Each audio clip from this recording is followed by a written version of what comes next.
ഞങ്ങൾ ഇങ്ങോട്ട് പോയി. എടാ ഞാനാ ഉദ്ദേശിക്കുന്നത് അങ്ങനെയല്ലടാ.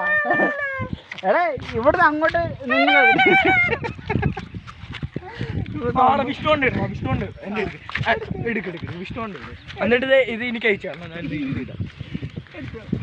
വിഷ്ണുവണ്ണന്റെ ഭാര്യയാണ് പുറകിലിരിക്കുന്നത്. കണ്ണക്കുണ്ട എന്ന് പറഞ്ഞു വിഷ്ണുണ്ണെ മൊണ്ണ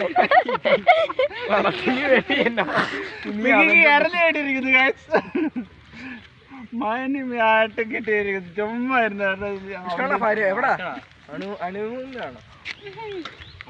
മാറ്റാ ഇനി രണ്ടും എടുത്തിട്ട് എടുക്കും. വിഷ്ണുണ്ണ ഇനി ചീത്തയാക്കും. ഞങ്ങൾ എടുക്കണം. വിഷ്ണുണ്ണ നീ അവിടം വരെ എന്റെ കുഞ്ഞ് ചീത്തയാക്കാൻ എനിക്കൊന്ന് കാണണം. ഇൻസ്റ്റയിൽ നിന്നിട്ട് നിന്നെ കാട്ടി അപരാധം അടിച്ചിറക്ക എനിക്കറിയാം മോനെ. ഒറ്റ സെക്കൻഡ് മതി. വേണ്ട ഒറ്റ സെക്കൻഡ് മതി. അതൊന്നും വേണ്ട അണ്ണാ. കടുങ്കൈയൊന്നും ചെയ്യരുത്. പറയുക കടുങ്കൈയൊന്നും ചെയ്യരുത്. അവനെ കണ്ടിട്ട് എടാ ഞാൻ ഉദ്ദേശിക്കുന്ന അങ്ങനെ അല്ലടാ പോട്ടാ. പിന്നെ എങ്ങനാ ഈ പ്രകൃതിയല്ലേ?